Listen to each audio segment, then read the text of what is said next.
నమస్తే, welcome to పోరాటగలం TV. నేటి వార్తా విశేషాలు.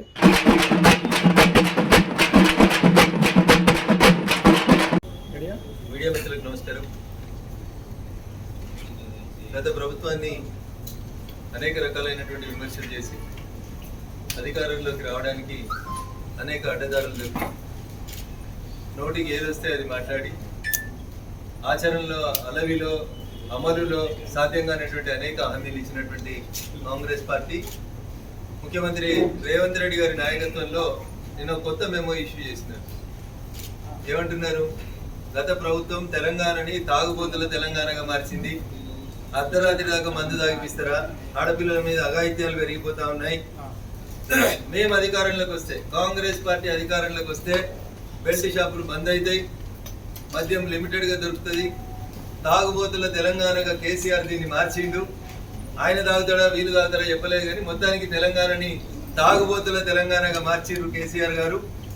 కాంగ్రెస్ పార్టీ అధికారంలోకి వస్తే ఈ తాగుబోతుల తెలంగాణని బాగా సుభిక్షం చేస్తాం, తాగుబోతుల తెలంగాణలో ప్రజలకి మందు అందకుండా చేస్తామని చెప్పినటువంటి కాంగ్రెస్ పార్టీ అధికారంలోకి వచ్చిన తర్వాత నిన్న ఇచ్చింది మెమో.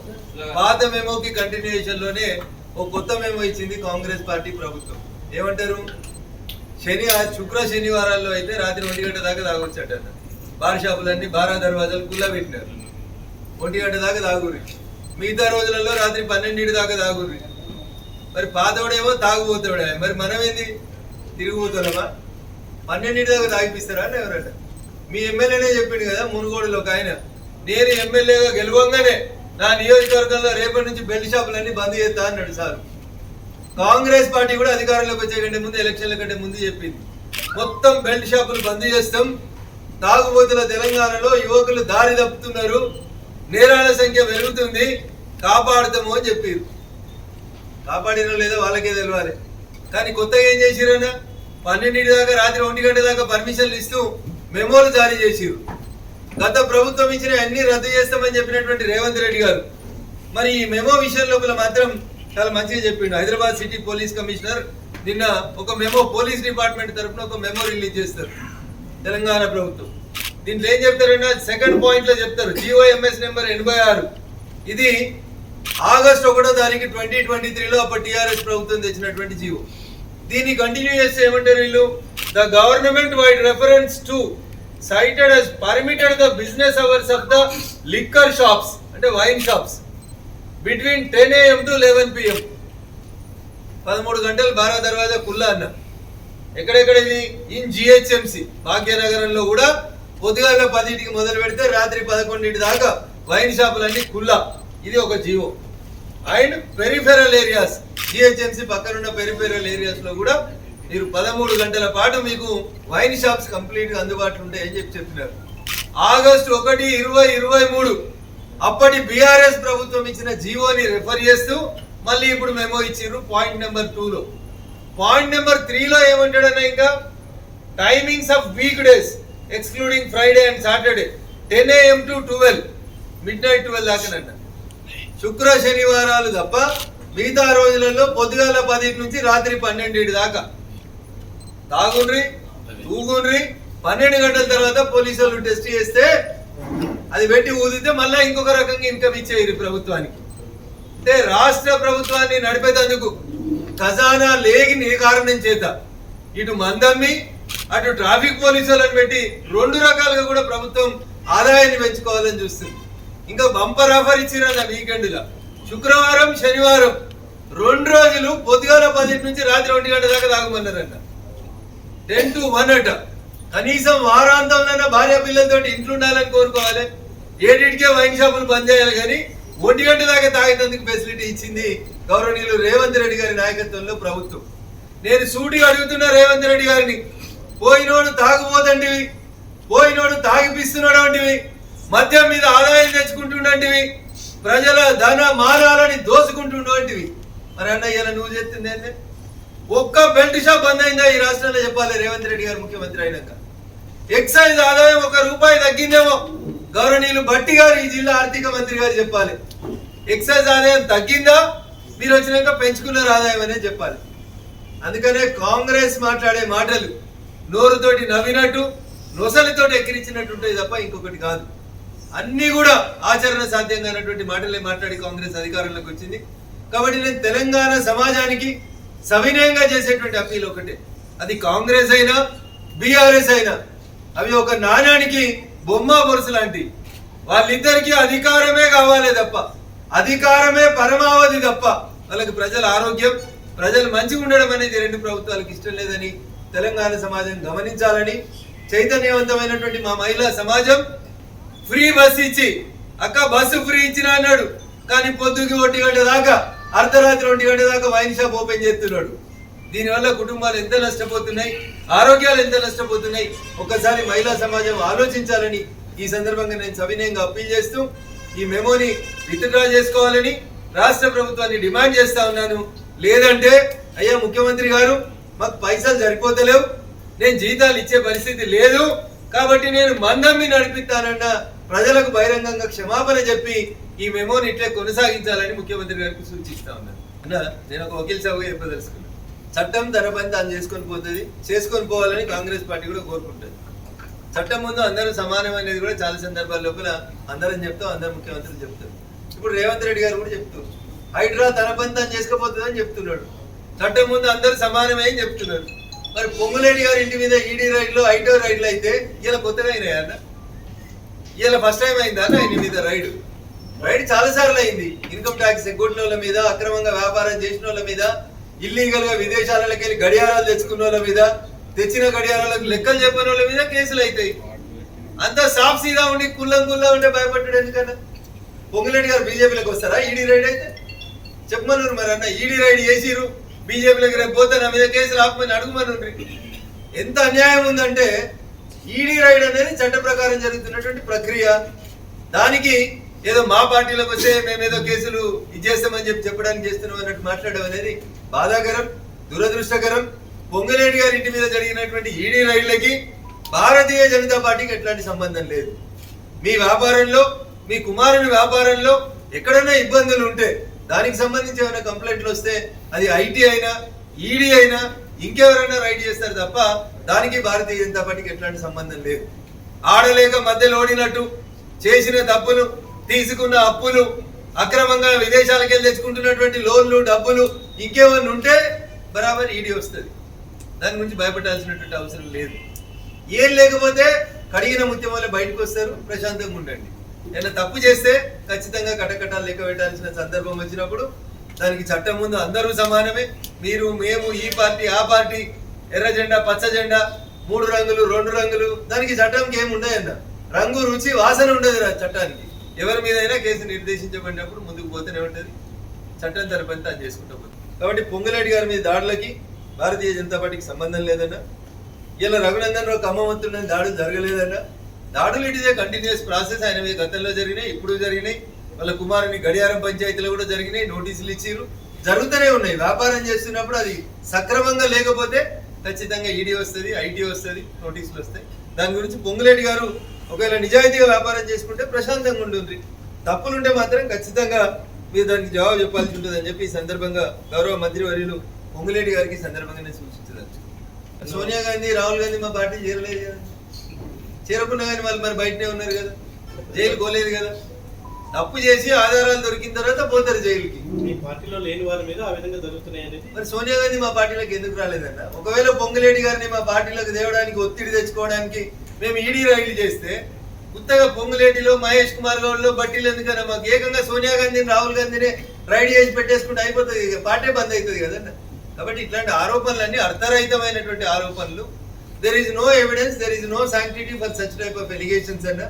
మాకు ఎవరి మీద వ్యక్తిగతమైనటువంటి ద్వేషం, ప్రేమ ఉండదన్న. చట్టం ముందు అందరూ సమానమే, చట్ట పరిధి లోపలనే అందరూ పనిచేయాలని చెప్పి భారత ప్రభుత్వం కోరుకుంటుంది. తెలంగాణ ప్రభుత్వం కూడా అట్లే పనిచేయాలని మేము కోరుకుంటా ఉన్నాం. మనిషికి ఒక చేతికి 5 ఏళ్ళు ఉంటాయన్న, 5 ఏళ్ళు సమానంగా ఉండేయన్న, 5 ఏళ్ళు సమానంగా ఉండేయన్న. ఎవరికి ఉండే? నాకొక్కరికే కాదు, రఘునందన్ రావుకి ఏమైనా తేడా ఉంది అనుకుంటే మిగతా ఎవరికైనా సమానం ఉంటే చెప్పు. సో మనిషికి ఒక బుర్ర ఉంటుంది అన్న, మనిషికి ఒక ఆలోచన ఉంటుంది. అభిప్రాయం అనేది ఒక్కొక్క మనిషికి ఒక్కొక్క రకంగా ఉంటుంది అన్న. దాని ఏదో భేదాభిప్రాయాలు ఉన్నాయి, భిన్న అభిప్రాయాలు ఉన్నాయి, బీజేపీలో ఏదో కొట్లాట్లు అవుతున్నాయి, ఏమైతే లేవన్న. వెన్ ద మ్యాటర్ కమ్స్, అధ్యక్షుడు ఏం చెప్తే అది మా పార్టీ నిర్ణయంగా వినుంటుంది. అది అదే పార్టీ నిర్ణయంగా భావించుంది. This is my appeal to all. So వస్తూ వస్తూ మెట్లెక్కుతుంటే ఇందాక ఆంధ్రప్రదేశ్ మాజీ ముఖ్యమంత్రి జగన్మోహన్ రెడ్డి గారు చెప్తున్నాడు, ఒక ముఖ్యమంత్రినే గుడికి రానియరా అని అడుగుతున్నాడు, ఒక మాజీ ముఖ్యమంత్రిని గుడికి రానియరా అని అడుగుతున్నాడు. ఏం పని లేని వాళ్ళంతా ఈ దళితుల ఈ దేశం లోపల ఏదో మాట్లాడుతున్నట్టు దళితుల పరిస్థితి ఏంది అని అడుగుతున్నాడు. అయ్యా జగన్మోహన్ రెడ్డి గారు, మీరే చెప్పారు, మళ్ళా కింద ఇంకో స్క్రోలింగ్ వస్తుంది, నేను 5 సార్లు తిరుమలకు పోయి పట్టు వస్త్రాలు ఇచ్చిన అని. ముఖ్యమంత్రికి ఇస్తేవి, ముఖ్యమంత్రి రాకముందు పాదయాత్రలు వస్తేవి, ఆ రోజు లేని అభ్యంతరం ఈ రోజు ఏమొచ్చింది? ఈరోజు ప్రసాదం విషయంలో, లడ్డు విషయంలో కొన్ని అవకతవకలు జరిగినాయని చెప్పినప్పుడు 28వ తారీఖు రోజు మీరు తిరుపతి వస్తా అన్నారు. రండి జగన్మోహన్ రెడ్డి గారు, తప్పేం లేదు కదా. వచ్చినప్పుడు ఆలయ నిబంధనల ప్రకారం ఒక డిక్లరేషన్ ఇవ్వాలి. ఈ డిక్లరేషన్ సంతకం పెట్టమని అడిగినాం జగన్మోహన్ రెడ్డి గారు. రఘునందన్ రావు అడగలే. హిందూ బంధువులంతా, హిందూ సమాజం అంతా, సనాతన ధర్మాన్ని పాటించేటువంటి పెద్దలందరూ, ఇది ఒక జగన్మోహన్ రెడ్డి గారికే కాదు అందరికీ వర్తిస్తుంది. గుడికి వచ్చేటోళ్ళని కాగితం సంతకం పెట్టమంటారా? మేము ఎవరిని అడగలేదే. రోజు దళితులు వేల సంఖ్యలో, లక్షల సంఖ్యలో గుడికి వస్తున్నారు కదా తిరుమలకి. లేని కులం పంచాయతీ ఎందుకు తెస్తున్నారు జగన్మోహన్ రెడ్డి గారు? జగన్మోహన్ రెడ్డి గారు రేపు గుడికి వస్తే ఈ డిక్లరేషన్ సంతకం పెట్టాల్సి వస్తుందని. ఒకవేళ ఈ డిక్లరేషన్ సంతకం పెడితే వాళ్ళ చర్చిల యజమానులు, పాస్టర్లు, లేకపోతే విదేశాలకి వచ్చి ఆయన పైసల పంచాయితో ఏదైనా ఇబ్బంది అవుతుందని ఆయనంతలో ఆయన పర్యటన బంద్ చేసుకొని ఒక మాజీ ముఖ్యమంత్రిని రానియరా అంటున్నారు. రాండ్రి, కిందనే అల్పిరికాన్నే ఇస్తాం, సంతకం పెట్టి పోను కంటే. మీరు చెప్పిండ్రు కదా, లడ్డూలలో నెయ్యి నేను వచ్చినాక రాలే, లడ్డూలు నేను తయారు చేయలే, old system is being implemented అంటున్నారు జగన్మోహన్ రెడ్డి గారు ఇంగ్లీష్ లో. This is also old system. Declaration ఇలా కొత్తగా అడుగుతలేరు. అన్య మతస్థులు, మీరే చెప్పిండ్రు కదా, విత్ ఇన్ ద 4 walls నేను బైబిల్ చదువుకుంటా, నేను క్రిస్టియన్ అని చెప్పినారు. అన్య మతస్థులు తిరుమల దేవస్థానానికి వచ్చినప్పుడు ఈ డిక్లరేషన్ ఇవ్వని చెప్పి. Not only in Tirumala, if you want Jaganmohan Reddy garu, I will send you a list of the temples. గురువాయూరులో, తమిళనాడులో, ఇట్లా చాలా గుళ్ళల్లో ఈ దేశంలో ఇతర మతస్థులు గుళ్ళోకి వస్తే ఇట్లాంటి డిక్లరేషన్ సంతకం పెట్టాలని ఉంది. ఇది మీరు ముఖ్యమంత్రి ఉన్నప్పుడు కూడా ఉంది. జగన్మోహన్ రెడ్డి గారి declaration, this is not written by Raghunandan Rao, this is not written by Bharatiya Janata party, this is a old declaration. లడ్డూలు తయారు చేసేందుకు టెండర్ ఎట్లా పిలుస్తారో అట్లే అన్య మతస్థులు గుట్ట మీదకి వచ్చినప్పుడు ఈ సంతకం పెట్టాలనేది అక్కడ ఉన్నటువంటి నియమ నిబంధన.